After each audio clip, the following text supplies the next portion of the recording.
October 22nd, 1844. June 21st, 1982. September the 6th, 1994. June the 8th, 2019. What do all these dates have in common? Well, each of those dates has been predicted as the day that Jesus would return to the earth. And so they've all proven to be false. Well, except for that last one, we just don't know for sure.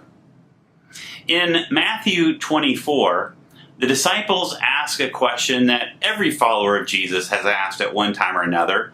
When are you coming back? What will be the signs of your return? They're asking about timing. Well, in the Greek language, we know that there are two words that are translated time. There is the word chronos. Chronos time has to do with specific units and measures of time, such as minutes and seconds and weeks and years. Whereas kairos time denotes seasons or periods that are especially opportune or right. And so this may explain the dilemma we find when the disciples ask about the timing of Jesus' return. They're asking about chronos time. But Jesus will only ever answer in terms of kairos time, the time that is appropriate, the time that is opportune, the time that is right. Today on the way, we're going to be reading through Matthew chapter 24, in which Matthew and Jesus are attempting to answer questions about timing.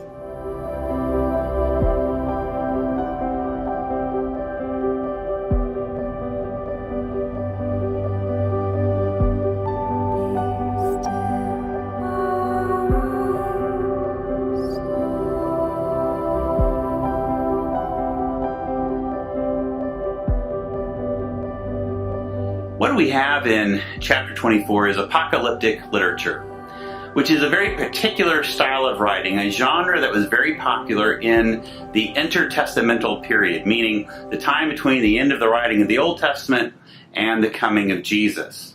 Now, the word apocalypse means that which is revealed or unveiled or disclosed, and so apocalyptic writing has to do with God's revelation of what will happen in the end, with the end time, so to speak. It was popular in these times because people were truly interested in speculating on what the end would be like. They were looking forward to the coming of the Messiah. They were looking forward to coming to see how God would make things right in the world again. Now, one of the challenges of reading Matthew chapter 24 is the question, have the events that Jesus is talking about, have they already occurred in Jesus' lifetime or in the lifetime of Matthew's readers, or are they something off in the far future which we are still, even us today, still looking forward to? Now, for example, in verses 15 and 16, Jesus says, when you see the disgusting and destructive thing that Daniel talked about standing in the holy place, the reader should understand this, then those in Judea must escape to the mountains. Now, this possibly refers to a blasphemous act which the Romans performed in the temple before they destroyed it in the year 70. And that seems like a past event because the temple has already been destroyed. But then you come across verses 9 and 10 in which Jesus talks about persecution and suffering. And again, in Matthew's day, some Christians were literally suffering and going through persecution. This sounds like a present day event for Matthew's readers. But in verse 30, Jesus says, at that time all the tribes of the earth will be full of sadness, and they will see the human one coming in the heavenly clouds with power and great splendor. And we can safely say that hasn't happened yet. That is a future event, even for us still. So, what are we supposed to make of this chapter?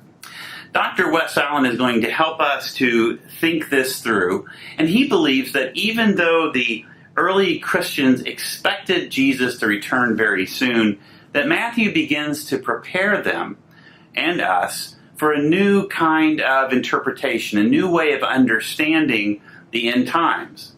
Some of this material may sound familiar because I have used some of it before, but it will be helpful for us to review it again.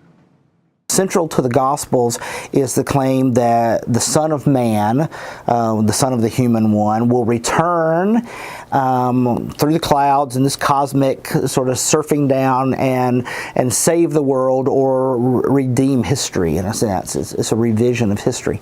And so the question becomes, with all that talk and underlying in the Bible, did they mean it literally or metaphorically, or what it meant? So I think the earliest Christians, of course, expected Jesus to return pretty fast, and it didn't happen. And Matthew is reinterpreting that and re-emphasizing it, but metaphorically, not literally.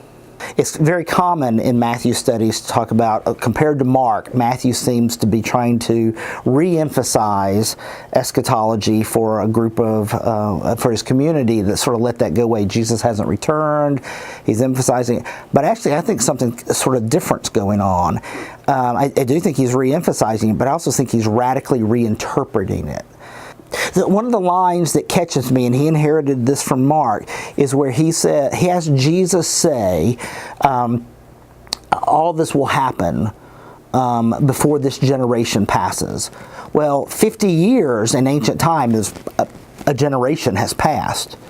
If I was Matthew's editor, I would say, take that out. It makes Jesus look wrong. But I think Matthew leaves that in to show that this is metaphorical talk. That actually, the very moment Jesus is born, the eschaton has arrived. We are in the end of times. And that's a Christian experience. I think it's also important to recognize that for the gospel writers, eschatological talk is political talk. You can't use language of the kingdom of God, the reign of heaven, those kinds of language, without ancient people hearing that politically, over against the reign of Caesar. And so we sort of miss that, I think, a lot today.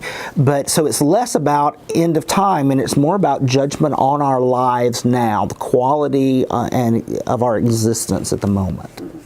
Finally, let's ask why Matthew uses this kind of language. Why does he use apocalyptic language? What benefit is this to the early Christian community? Well, I believe there's three very clear reasons, very clear benefits to this kind of writing for the earliest of Christian communities. First of all, it helps those Christians make sense of their suffering. As they encounter the persecution from the state and they begin to suffer, they can look back in these scriptures and see and say to themselves, see, Jesus predicted that this would happen. Jesus warned us that this would happen. It helped them place their present day suffering in the larger perspective of God's salvation history, so that they could understand that there was a reason for it, and that ultimately God was going to bring all things to shalom and to fulfillment. A second benefit of this kind of writing is that it does offer hope and encouragement. It tells those who are suffering that these things are not permanent. Things are going to change eventually, and so there's an encouragement just to hold on, cling to your faith in Jesus, and things will eventually change.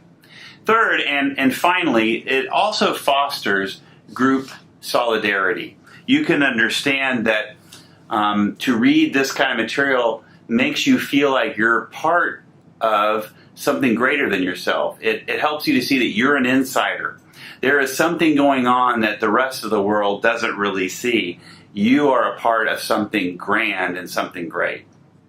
We may not be sitting around today predicting the end of the world, but the message for us is the exact same. We must remain faithful to the very end, no matter what. I'll see you next time on The Way.